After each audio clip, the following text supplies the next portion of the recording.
bonjour à toutes et tous, c'est Dr Matt.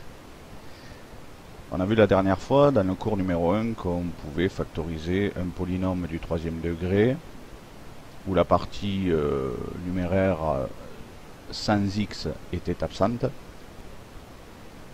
Ici, dans cet exercice, on a ce moins 1 là qui traîne. Et malheureusement, il ne contient pas de x. Donc on ne peut pas utiliser la méthode du facteur commun. La nouvelle méthode, c'est celle de la racine évidente. Alors souvent mes élèves me disent, mais comment on peut savoir qu'une racine est évidente? Ben, si elle est évidente, c'est que ça se voit. Donc il n'y a pas besoin de démonstration particulière. Quand une racine est évidente, ça veut dire que c'est une valeur de x, une solution évidente aussi on peut dire. C'est une valeur de x qui résout ce polynôme lorsqu'il fait 0. On voit que si x fait 1, donc une racine ou une solution d'un polynôme, c'est toujours la valeur de x qui nous donne 0 au final. Lorsqu'on a un polynôme du deuxième degré, du genre ax carré plus bx plus c, n'oublions pas qu'on peut l'écrire sous sa forme factorisée, qui est a facteur de x moins x1 facteur de x moins x2. x1 et x2 étant les racines du polynôme. Ce qui veut dire que lorsqu'on a une racine, une solution, on peut l'intégrer au facteur du polynôme. Si il y a deux facteurs pour un polynôme du deuxième degré, il y a de fortes chances qu'il y ait trois facteurs pour un polynôme du troisième degré. Et n'oublions pas que nous avons trouvé que 1 est racine évidente, c'est-à-dire solution de cette équation lorsqu'elle fait 0. Du coup, 1 est une des solutions, mais ici, nous aurions 3 racines.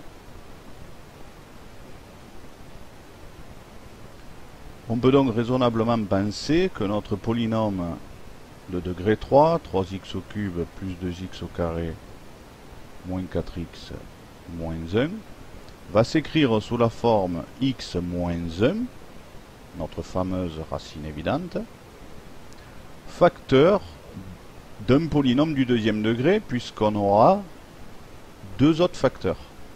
Donc ce polynôme du deuxième degré, on peut l'écrire à x carré plus bx plus c, comme n'importe quel polynôme du deuxième degré.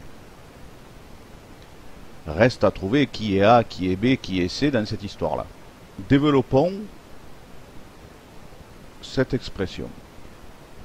Donc la première partie, c'est la partie avec les x au cube. On a ax au cube. La deuxième partie, c'est la partie avec les x au carré. Des x au carré, on en a combien? Mais on en a b et moins a. Donc on peut écrire plus b moins a facteur de x au carré. Les x, on en a c moins b.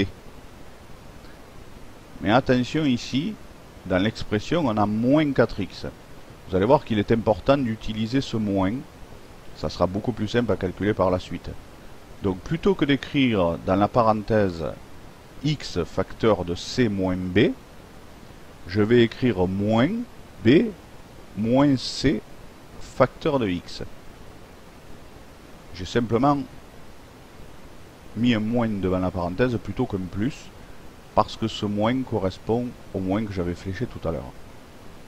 Mais ça revient au même, hein, puisque qu'on écrive ça ou qu'on écrive ça, c'est exactement la même chose.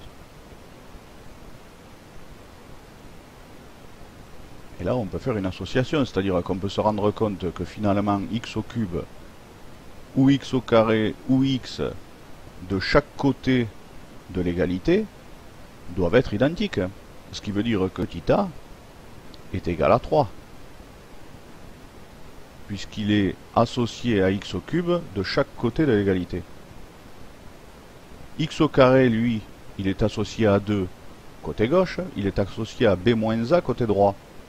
Donc on peut dire que b moins a est égal à 2. on voit que moins 4 est associé à moins B moins C. On peut raisonnablement penser du coup que B moins C est égal à 4. C'est ici l'astuce d'avoir utilisé le moins. C'est beaucoup plus simple du coup à calculer. Et puis qu'est-ce qui reste? Il reste le moins 1 qui est associé à moins C. Ce qui veut dire que C est égal à 1. Si B moins A fait 2, ça veut dire que B moins 3 fait 2. En dessous, ça veut dire que B moins 1 fait 4. Une seule de ces équations aurait suffi. Hein. Si B moins 3 fait 2, ça veut dire que B fait 5. Et dans les deux cas, c'est pareil. Du coup, maintenant, on a les trois valeurs. La valeur de A, la valeur de B et la valeur de C. On peut donc écrire que notre fameux polynôme de départ, degré 3, si je reprends l'expression du début, est égal à x moins 1 facteur de ax carré, a fait 3, donc 3x carré, plus bx, b fait 5, donc plus 5x, plus c, c fait 1, donc plus 1. Donc on va calculer le delta, qui fait b carré moins 4ac, ce qui nous donne 13. Quand on tombe sur un chiffre comme ça, en général on est super content, hein, parce qu'on va se coltiner la racine carrée de 13 jusqu'au bout. C'est comme ça. On va appeler x1 la première racine de ce polynôme. Bon, à présent, on peut finir la factorisation. N'oublions pas qu'il faut faire moins x1 et moins x2.